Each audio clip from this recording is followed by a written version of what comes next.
पपुआ जितना पढ़े लिखे वाला लइका बालो गांव के वो लइका लोग के वो पढ़ाई लिखाई के निरर्थक बताते हुए अब वो गार्जियन अपना लइका के कैसे आइडियलाइज करता, कैसे ओकरा के आदर्श के रूप में प्रस्तुत करता। देखें कि कमाई दिहलस पपुआ, अरे खाचा भर रुपैया कमाई दिहलस पपुआ। आदरणीय जेपी द्विवेदी जी भी दिख रहा बने। इहे के पहला बे भोजपुरी साहित्य सरिता में रचना के छपले रही, वहाँ के प्रति हम हार्दिक आभार प्रकट करतनी। सामने हमारा दिख रहा बनी वहाँ के, फिर से एक पे प्रणाम करतनी कि पढ़ लिख के का कैला, अरे भैया पढ़वैया कमाई दिहलस पपुआ, खाचा भर रुपैया कमाई दिहलस पपुआ।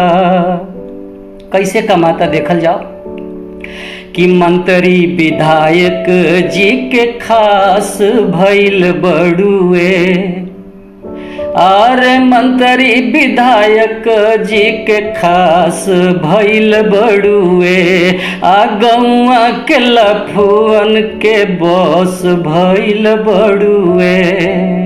अरे मुखिया जी के काख के कि अरे मुखिया जी के काख के भइल बाया ठैया कमाई दिहलस पपुआ, खाचा भर रुपैया कमाई दिहलस पपुआ।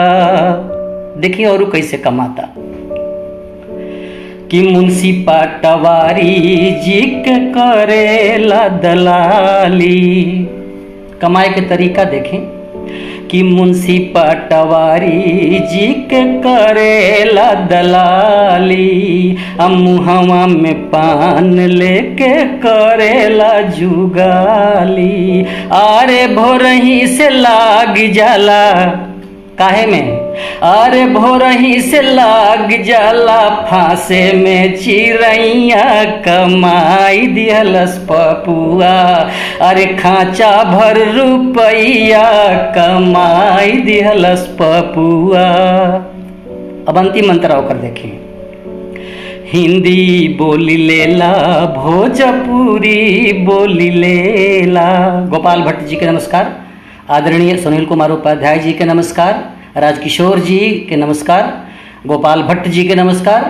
अंतिम मंत्र देखें कि हिंदी बोली लेला भोजपुरी बोली लेला, अरे हिंदी बोली लेला भोजपुरी बोली लेला।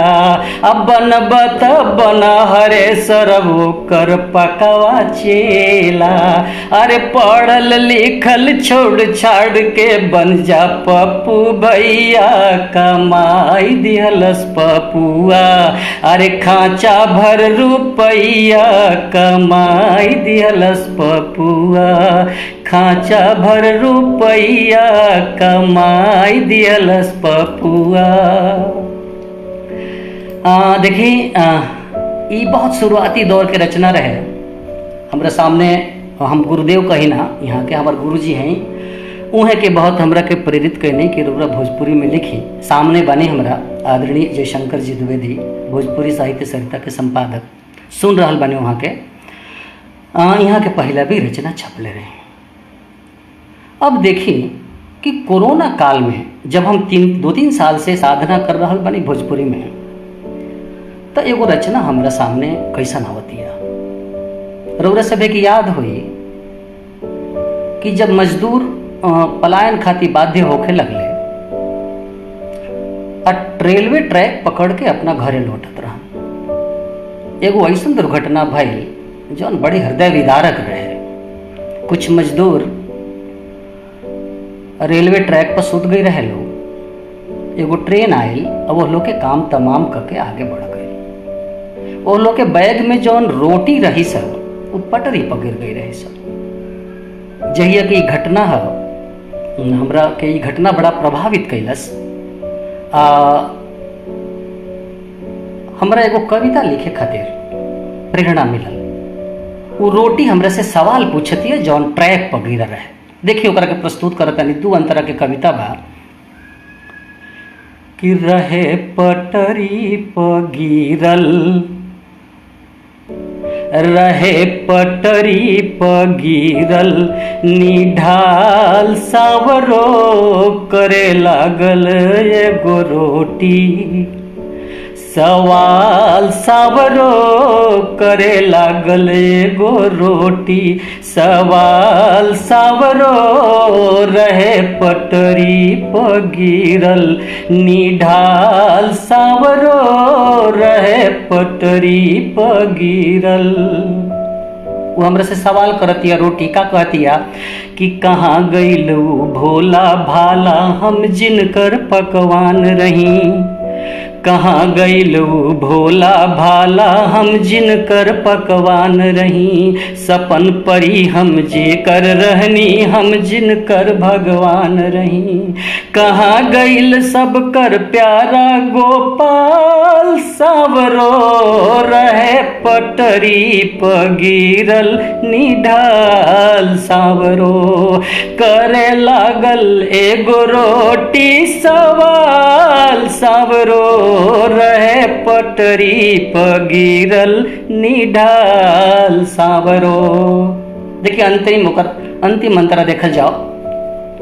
अरे मानस के चौपाई रहे वो गीता के पठशाला, मानस के चौपाई रहे वो गीता के पठशाला, कहाँ गइल वो करमवीर जे रहल बहुत दिलवाला, अरे बोल नहीं त आ जाई भूचाल, सावरो रहे पटरी पर गिरल, निढाल सावरो रहे पटरी पर गिरल, निढाल सावरो कि करे लागल एगो रोटी, सवाल सावरो रहे पटरी पर गिरल, निढाल सावरो। फिर से जे उपलब्ध जे हमारे साथी जुड़ल बा सब लोग के प्रणाम करतनी। अगला रचना प्रस्तुत करके कोशिश करतनी। हो कोरोना काल के रचना बिया। एक रचना में कुछ शब्द हम अंग्रेजी के डाले के कोशिश कैले बने। देखिए करके गावे के कोशिश करते नहीं। पहले ही बतौले बनी हम लोग सभे के निवेदन बा कि हमरा लय के ताल के ज्ञान नहीं खे।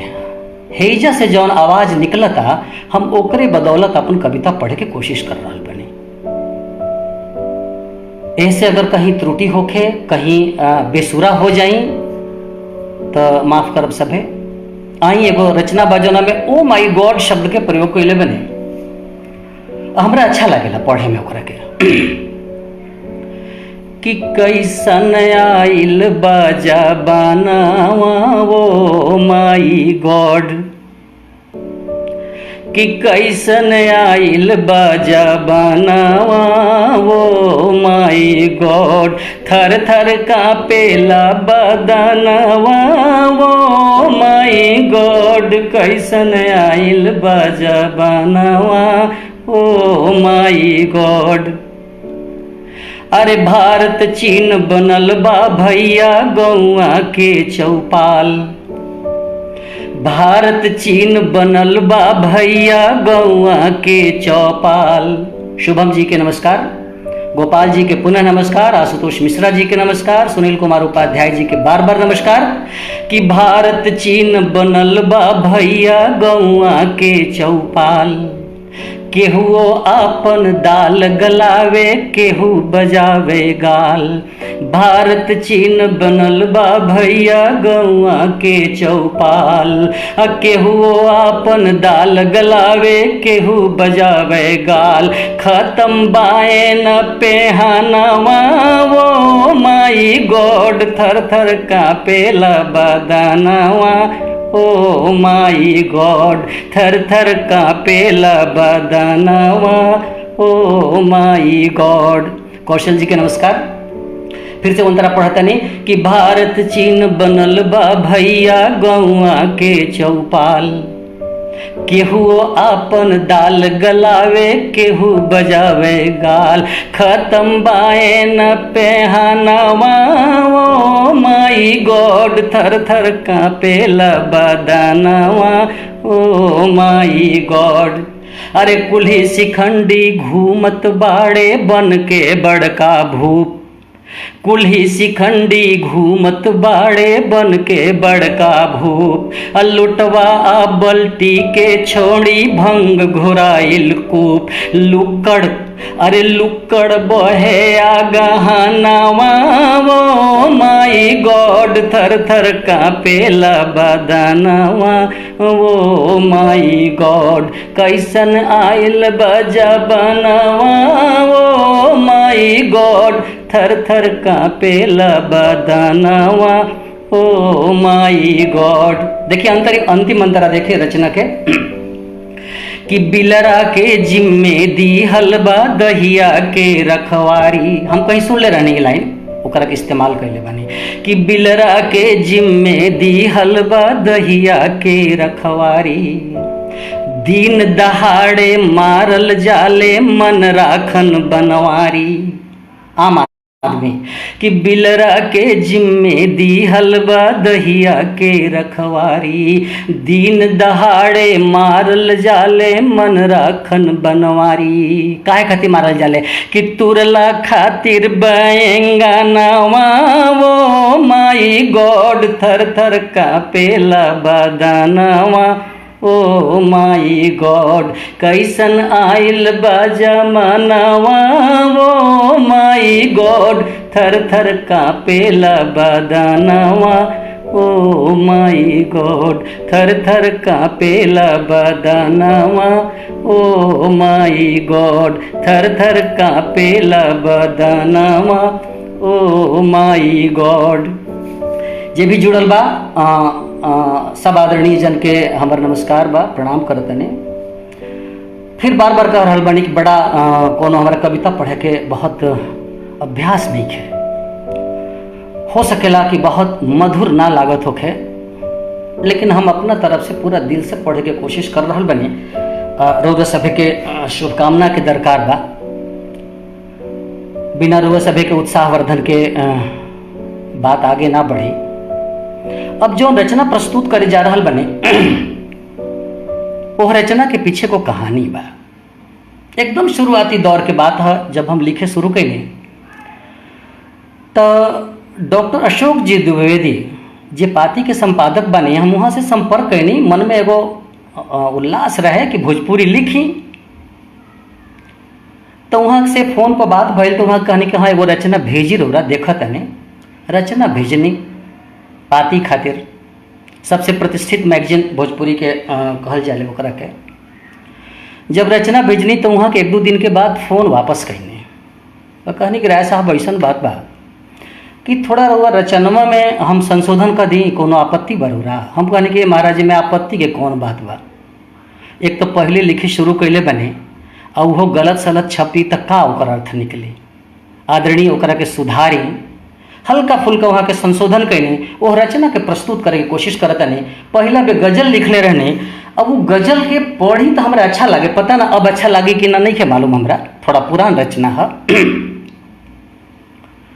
सुनी ध्यान से सुना, थोड़ा टाइम लेवे एकरा में कि आँख में रात बहुत सयान हो गईल, आँख में रात बहुते सियान हो गईल, हमर असरे में जिंदगी जियान हो गईल, हमर असरे में जिंदगी जियान हो गईल, आँख में रात बहुत सियान हो गईल, आँख में रात बहुत सियान हो गईल, आँख में रात बहुत सियान हो गईल, दिल के दरिया में दर्द के पानी रहल, दिल के दरिया में दर्द के पानी रहल, दिल के दरिया में दर्द के पानी रहल, देह जैसे कि भूता हा मकान हो गईल। आँख में रात बहुत सयान हो गईल, आँख में रात बहुत सयान हो गईल। आस के डोर टूटल कटल भाई जी, आस के डोर टूटल कटल भाई जी, आइल सपनों तयच के बिहान हो गईल।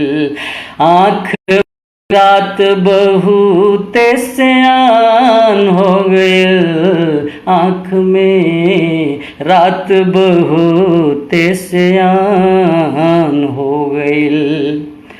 हमरा होठ के बगानी में फूल का खिलल, हमरा होठ के बगान फूल का खिलल, मन के चौरा के तुलसी जवान हो गईल। आँख में रात बहुत सयान हो गईल, आँख में रात बहुत सयान हो गईल, आँख में रात बहुत सयान हो गईल। देखिए अगला रचना जौन प्रस्तुत करे जा रहा बने, याद हुई रउरा सभे के कि मार्च में जौन होली पड़ रहे, होली मनावे खातिर मना कर दिया कोरोना के चलते। तो एगो छोट लड़का देखलस कि हर साल के फागुन तो दूसरा रंग के रहत रहे, ए साल के फागुन के रंग बदलल बदलल बा। तो वो अपना बाबा से देखी का पूछा था कि काहे बा फगुनावा उदास, काहे बा फगुनावा उदास, ए बाबा काहे बता दो। ओकरा ए साल के फागुन बड़ा उदास दिख रहा बा। तो पूछा था बाबा से कि काहे बा फगुनावा उदास, ए बाबा काहे बता दो। देखिए और का कहता कि कली मुसुकैली न कुकली कोइलिया, कली मुसुकैली न कुकली कोइलिया, सुगन के ठोर से उड़ल उठल लिया, काहे न फूलल पलास, ए बाबा काहे बता दो। काहे बा फगुनावा उदास, ए बाबा काहे बता दो। देखिए और का देखा था कि बछिया सवर को न कहे पगुराली, अशोकन बरध के बधइले अलाली, अभुआरी के फूटल भानस, ए बाबा काहे बता दो। काहे बा फगुनावा उदास, ए बाबा काहे बता दो। खेत खरिहनियन में भूतमन के डेरा, कि खेत खरिहनियन में भूतावन के डेरा काहे सिवानावा प उठत बाबड़ेरा काहे सुखल बाबा से बाबा काहे बता दो काहे बा फगुनावा उदास ए बाबा काहे बता दो। और देखी वो बालक का कहता कि हमारा अंगनवा के तुलसी झुरैली, हमारा अंगनवा के तुलसी झुरैली, छानी पर चढ़ल बिया करुई करैली, काहे बढ़ल बाती से बाबा काहे बता दो काहे बा फगुनावा उदास ए बाबा काहे बता दो। देखिए अंतिम मंत्र रचना के हाथवा में कमावा नयाखी में सपनावा, हाथवा में कमावा नयाखी में सपनावा, काहे बढ़ल बड़ुए अतना दमनवा, काहे रूसल बाबूजा से बाबा काहे बता दो काहे बा फगुनावा उदास ए बाबा काहे बता दो काहे बा फगुनावा उदास ए बाबा काहे बता दो। फिर से एक बार नमस्कार करता नहीं मिलन भट्ट जी, दिलीप कुमार, पंकज जी, अरोरा सभा के समर्थन चाहे। देखिए अगला रचना पढ़ता नहीं, चूँकि हमारा 40 मिनट 45 मिनट के हमरा के ड्यूटी दिल गई बा तो ओकरा से हम एने ओने हो नहीं सकत।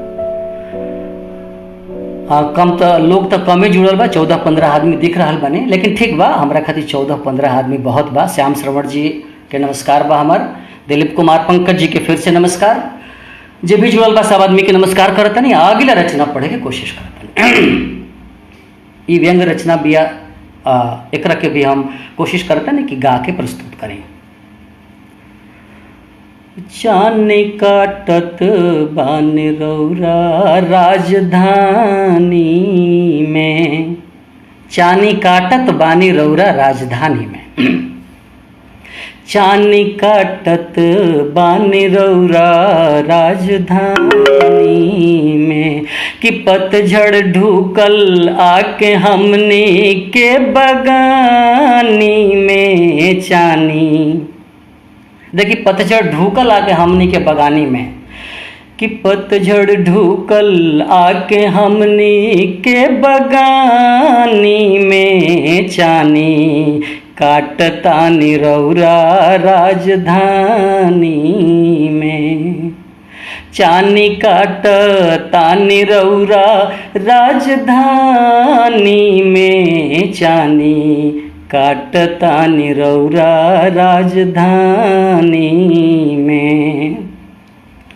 अरे फूलन के बूनी मेरा वाओं ने भींजत बानी, कि फूलन के बूनी मेरा वाओं ने भींजत बानी, एनिया बज्जर गिरत खेत खरिहानी में। चानी कि एनिया बज्जर गिरत खेत खरिहानी में, चानी काटतानी रौरा राजधानी में, कि पतझड़ ढूकल आके हमनी के बगानी में, चानी काटतानी रौरा राजधानी में।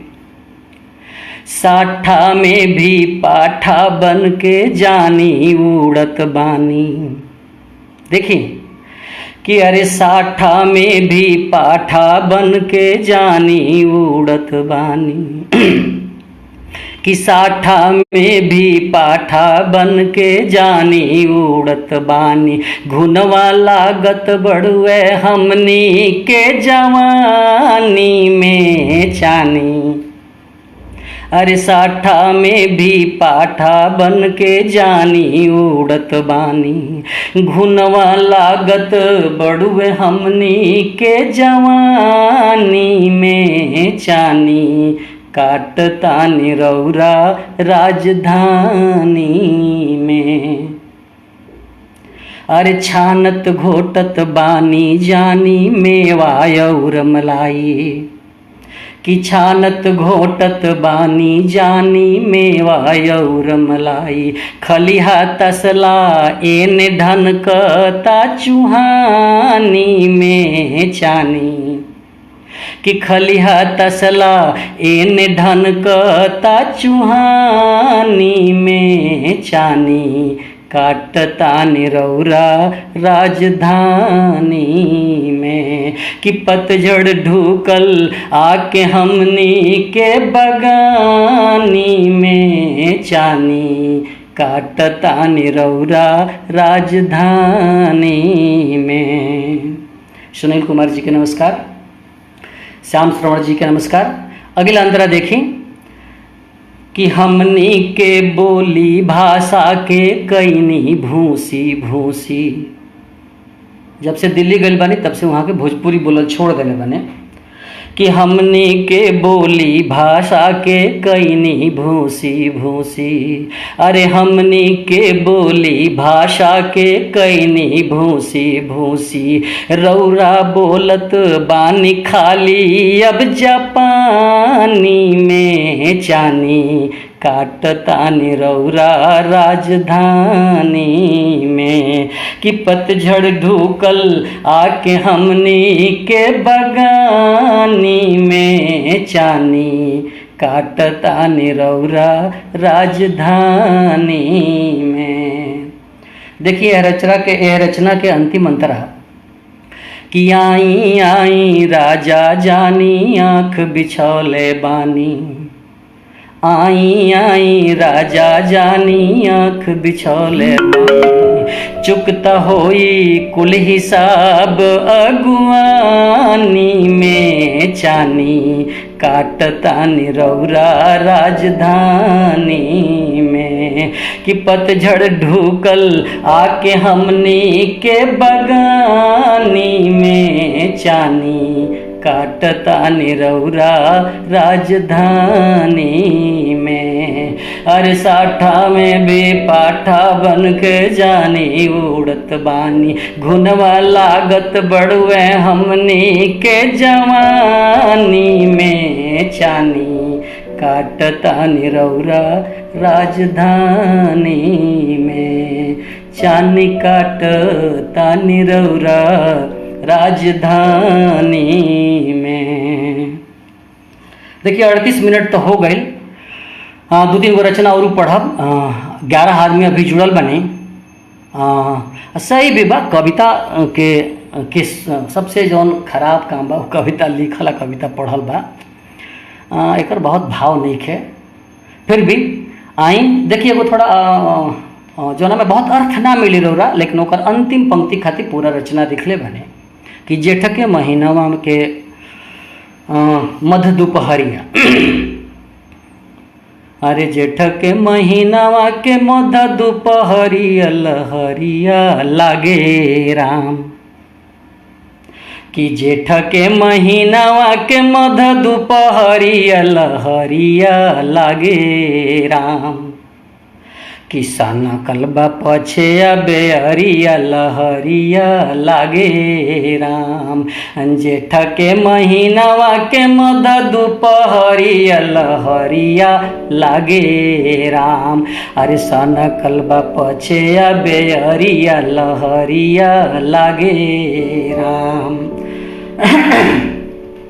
देखिए अगली पंक्ति सुन बांसवरिया सुन फुलवरिया लहरिया लागे राम। अरे सुन बांसवरिया सुन फुलवरिया लहरिया लागे राम। सुनी रे डगरिया बधरिया लहरिया लागे राम। जेठ के महीनावा के मध दुपहरिया लहरिया लागे राम। सन कलबा पछे बेअरिया लहरिया लागे राम। सुखली तलैया अमुअली मछरिया लहरिया लागे राम।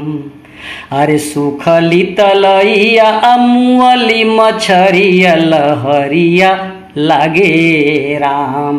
आहर पोखर में पपरिया लहरिया लागे राम।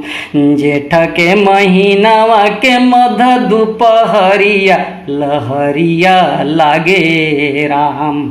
सन कलबा पछे बेहरिया लहरिया लागे राम। फेड़ावा न रुखावा न कतही छहरिया लहरिया लागे राम। अरे फेड़ावा न रुखावा न कतही छहरिया लहरिया लागे राम। घरवा बेगर केवरिया लहरिया लागे राम। जेठ के महीनावा के मध दुपहरिया लहरिया लागे राम। किसन कलबा पछे बेअरिया लहरिया लागे राम। देखिए रचना के जौन उद्देश्य खातिर ई रचना भइल बिया अंतिम दो पंक्ति में कि सावन के आसवा पर गिरल बजरिया लहरिया लागे राम। अरे सावन के आसवा पर गिरल बजरिया लहरिया लागे राम। पिया जाके फंसले सहरिया लहरिया लागे राम। जेठ के महीनावा के मध दुपहरिया लहरिया लागे राम। सन कलबा पछे बेअरिया लहरिया लागे राम। सन कलबा पछे बेअरिया लहरिया लागे राम। बस एगो दूगो रचना पढ़ब। लगभग 42 मिनट हो गई बा। एगो रचना देखी केहू से प्रभावित होके हम ये रचना कैले बने। ओकर नाम है सरकारी बोक्का। व्यंग रचना है। बहुत गावल लिखे जा सकते करके, लेकिन देखी कोशिश करता नहीं कि कल्हिया कहत रहलन बच्चू पटवारी बाबा। देखिए बच्चू पटवारी का कहता रे सुने कि कल्हिया कहत रहलन बच्चू पटवारी बाबा। आइल बड़ुए एगो बोका सरकारी बाबा। कल्हिया कहत रहलन बच्चू पटवारी बाबा। बच्चू पटवारी का कहत रहन कि आइल बड़ुए एगो बोका सरकारी बाबा। कलिया कहत रहलन बच्चू पटवारी बाबा। देखिए वो बकरा के बारे में का बोलत रहे कि बकरे जैसन इहो बसाता एकदम में बोकराइन। ये बाकी बकरा से अलग नहीं खे। बकरे जैसन इहो बसाता एकदम में बोकराइन।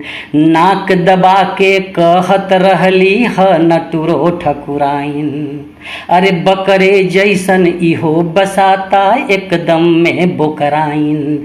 नाक दबा के कहत रहली ह नटुरो ठकुराइन। कादो एक नंबर के बड़ुए व्यभिचारी बाबा। आइल बड़ुए एगो बोका सरकारी बाबा। आइल बड़ुए एगो बोका सरकारी बाबा। कि कल्हिया कहत रहलन बच्चू पटवारी ये बाबा आइल बड़ुए एगो बोक्का सरकारी ये बाबा। देखिए वो बोक्का के बारे में और का बात होता कि टुंगिया टुंगिया टुस्से खाता ई बोकड़ा सरकारी। अरे टुंगिया टुंगिया टुस्से खाता ई बोकड़ा सरकारी। लागत बाकी बाँचे ना दी गोयड़ा के तरकारी। अरे टुंगिया टुंगिया टुस्से खाता ई बोकड़ा सरकारी। लागत बाकी बाँचे ना दी गोयड़ा के तरकारी। अरे डर से केहुओ नइखे मारत टिटकारी ये बाबा आइल बड़ुए एगो बोक्का सरकारी ये बाबा। कि कल्हिया कहत रहलन बच्चू पटवारी ये बाबा कि आइल बड़ुए एगो बोक्का सरकारी ये बाबा। देखियो का करत सरकारी बोक्का कि करत फिरत बाबो बो बाबा सौसे गांव जवार। करत फिरत बाबो बो बाबा सौसे गांव जवार। छीटत बाटे आपन लेड़िया सबके खेत बधार। चलत ऐसे बाटे जैसे अधिकारी ये बाबा कि आइल बड़ुए एगो बोक्का सरकारी ये बाबा। कि कल्हिया कहत रहलन बच्चू पटवारी ये बाबा आइल बड़ुए एगो बोक्का सरकारी ये बाबा। देखिए रचना के अंतिम अंतरा कि देखे में पड़वा जस लागे मुंह बथोबर थाबर। अरे देखे में पड़वा जस लागे मुंह बथोबर थाबर। अरे तहरे झबरा कुकुरा जैसन उ बाटे चितकाबर। ओकरा दर्शन खाती होता मारा मारी ये बाबा कि आइल बड़ुए एगो बोक्का सरकारी ये बाबा। कि कल्हिया कहत रहलन बच्चू पटवारी ये बाबा। कि कल्हिया कहत रहलन बच्चू पटवारी ये बाबा आइल बड़ुए एगो बोक्का सरकारी ये बाबा। कि आइल बड़ुए एगो बोक्का सरकारी ये बाबा। देखिए एगो और रचना पढ़ता नहीं बुढ़ौती के दर्द। हम उन्हें बढ़ रहा बानी बुढ़ापा देने तो वो रचना के सुने कि मारी उम्र के अब त सहत नहीं खे साँच कहीं। मारी उम्र के अब त सहत नहीं खे साँच कहीं। बुढ़ौती ढोआत नहीं खे। मार उम्र के अब त सहत नहीं खे साँच कहीं। बुढ़ौती ढोआत नहीं खे। अरे ओढ़े आ पेन्हे के सब ना बाँचल। ओढ़े आ पेन्हे के सबक ना बाँचल। कि फटफटी के किकवा मरत नहीं खे साँच कहीं।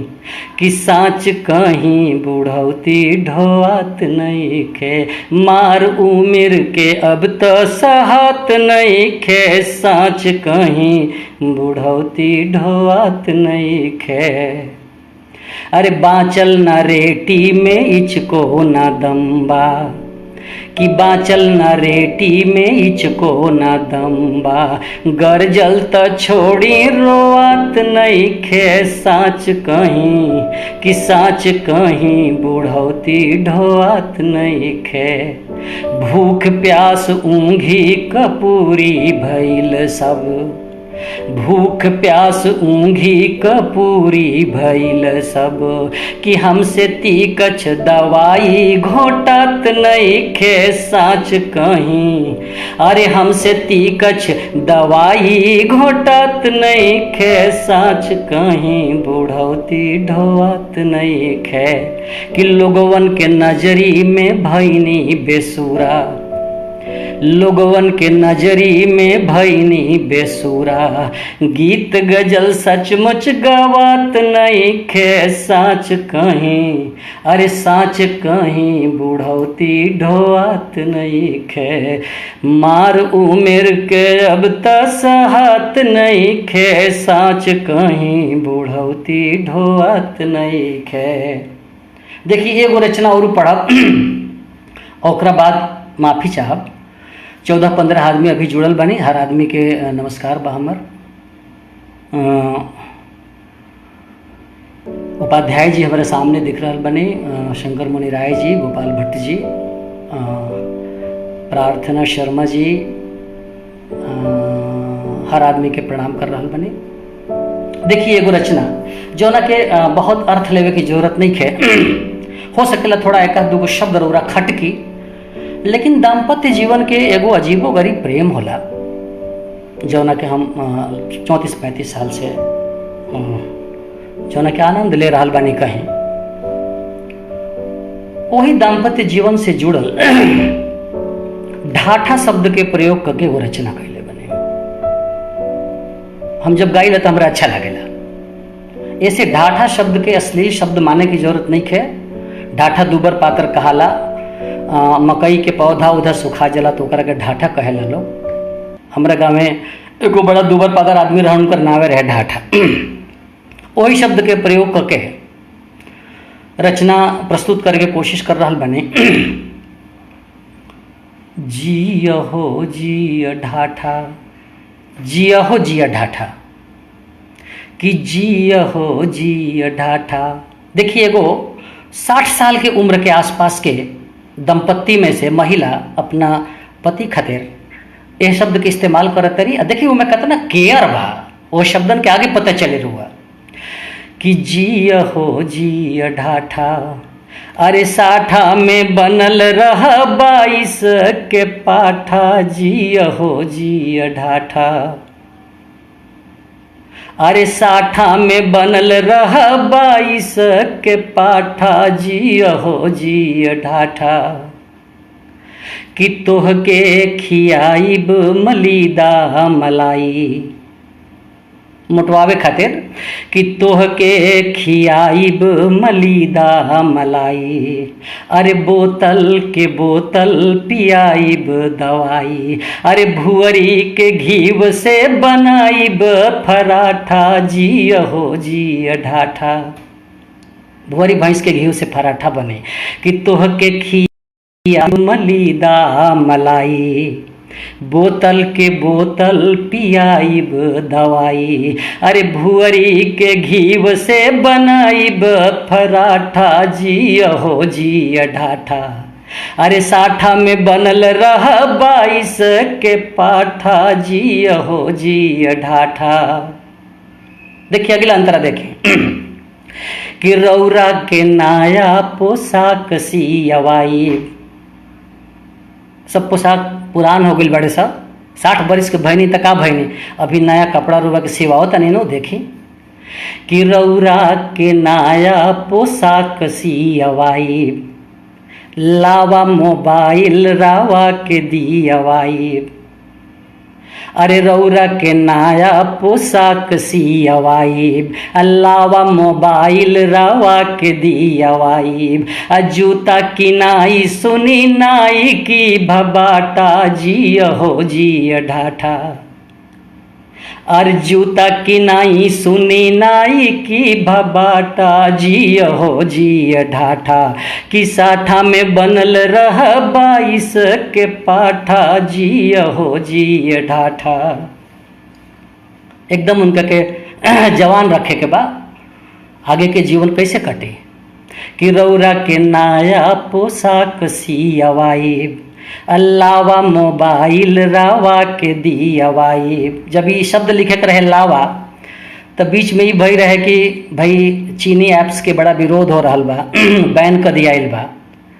तो हमरा खोजे के पड़ल कि इंडियन कौन ऐसा कंपनी भी है जो के नाव लिखी। तो लावा मिलल हमरा कि रौरा के नया पोशाक सियवाई, अल्लावा मोबाइल रावा के दियावाई, अरे जूता की नाई सुनी नाई की भबाटा, जिय हो जिय ढाठा कि साठा में बनल रह 22 के पाठा, जिय हो जिय ढाठा।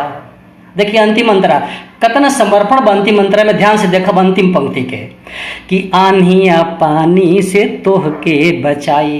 देखिए एगो हम अंग्रेजी साहित्य के विद्यार्थी हैं, हैमलेट के नाम रउरा सभी सुनले होगा, बड़ा उनकर लोकप्रिय ड्रामा है शेक्सपियर के।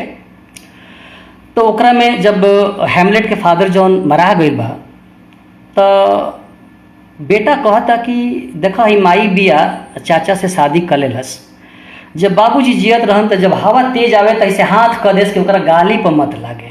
देखी केयर कैसन केयर करे तारे आदमी, ऐसे ही ई नायिका भी केयर करे के कोशिश कर रहा बिया कि आन्हिया पानी से तोह के बचाई, आन्हिया पानी से तोह के बचाई, लूक से बचावेला सतुआ पियाई।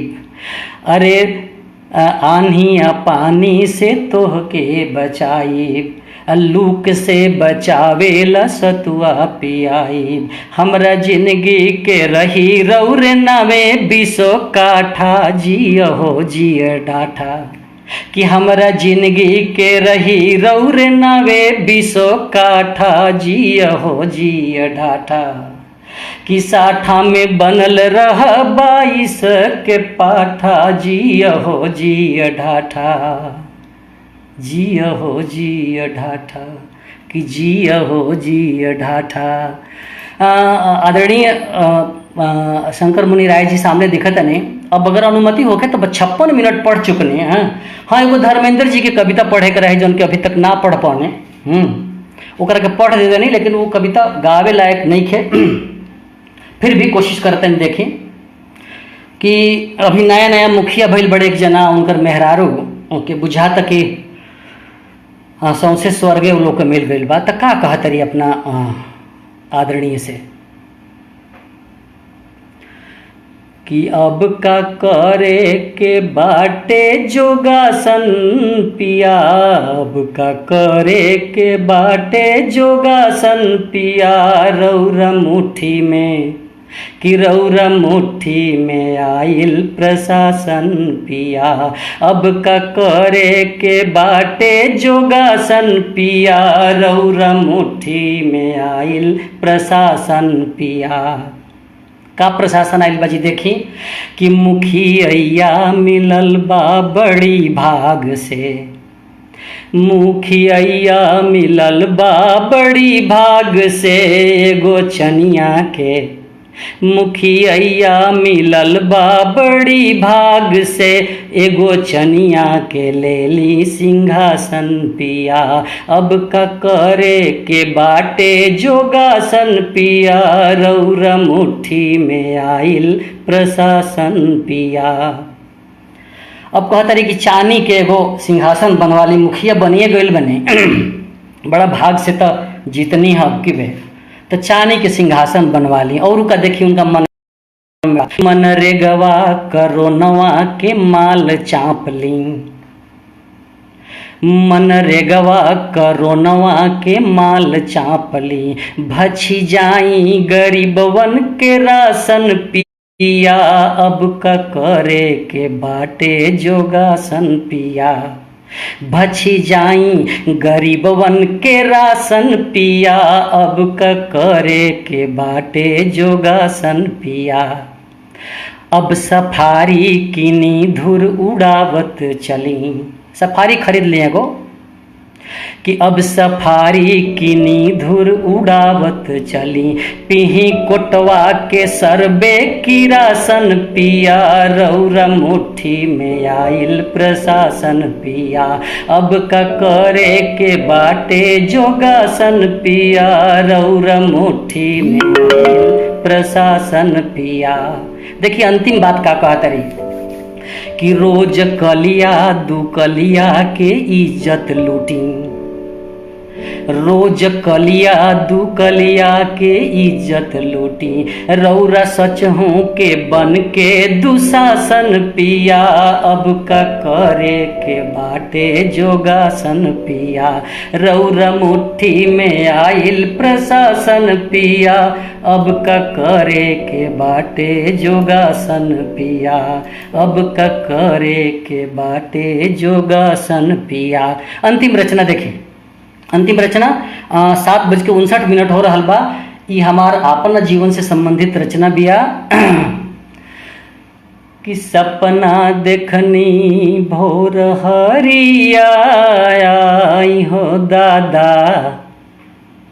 देखिए सुबह के सपना साँच हो जाला।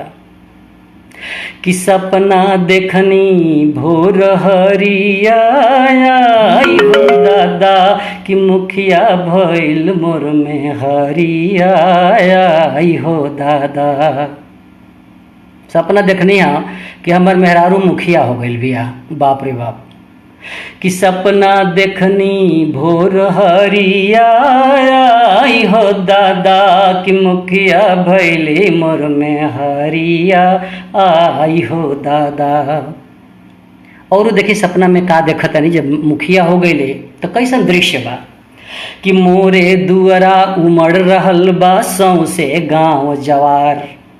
मुखिया चुना गइल बड़ी कि हम मोरे दुआरा उमड़ रहल बा सौंसे गाँव जवार, लाग रहल बा देवी जी के नौआ के जयकार, बजवा बाजता दुआरिया आई हो दादा, मुखिया हो गइली में हरिया आई हो दादा। कि सपना देखनी भोर हरिया आई हो दादा, कि मुखिया हो गइली में हरिया आई हो दादा। धक्कम धुक्की ठेला ठेली जुलूस निकलल भारी। पहले तो सबसे गांव जवारी इकट्ठा हो गई, बाजा बाजे लागल। अब जुलूस निकले के बाद देखी मुखिया हो गई बिया हमर में हरिया।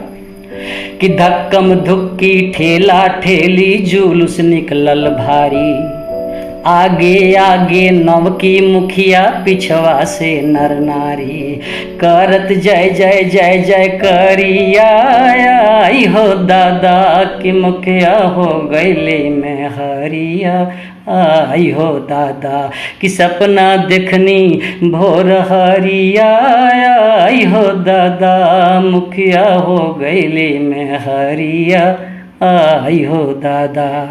जुलूस निकल गई गांव में। देखिए अब क्या होता कि चौकट चौकट घूमे लगली नेवा नेवा के शीश, चौकट चौकट घूमे लगली नेवा नेवा के शीश, बड़ बूढ़न से मांगत गईली अपना के आशीष।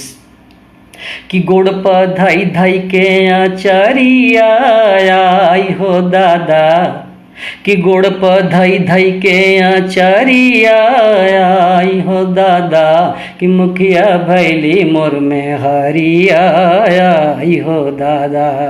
अंतिम अंतरा। उहाँ के पिए हो गईनी हम दून भैल मोर सान, आगा पाछा डोलत बानी सुबह से लेके शाम। उहाँ के पिए हो गईनी हम दून भैल मोर सान, आगा पाछा डोलत बानी सुबह से लेके शाम। कि छोड़ के खेत बधरिया आई हो दादा, कि छोड़ के खेत बधरिया आई हो दादा, कि मुखिया हो गइल मोर में हरिया आई हो दादा। कि सपना देखनी भोर हरिया आई हो दादा, मुखिया हो गइले में हरिया आई हो दादा। बहुत बहुत धन्यवाद। हमारे 1 घंटा हो चुकल बा, 2-3 मिनट ज़्यादा हो रहा बा। अब अनुमति चाहब प्रोफेसर साहब सामने हमारे लौकतने सुनील कुमार उपाध्याय जी लगातार बहुत रौरा प्रति हम आभार प्रकट करतने कि रौरा पूरे 1 घंटा तक लगातार कार्यक्रम से जुड़ल रहने। बहुत आभारी बनी राउर। अनिरुद्ध जी चौधरी अभी हमारा बुझाता कि जुड़ल बने, सामने लोक रहल बने। बहुत बहुत धन्यवाद। जौन वादा कैले रहने हम ओकरा के पूरा कहने। ये वादा ना कर रहे, डॉक्टर साहब के बड़ा जोर रहे कि रोरा कविता पढ़ें। 1 घंटा तक लगातार कविता पढ़ के हम अपन दायित्व के निर्वाह कर चुकने। बहुत बहुत धन्यवाद। अब हम फिनिश कइल चाहतनी। हार्दिक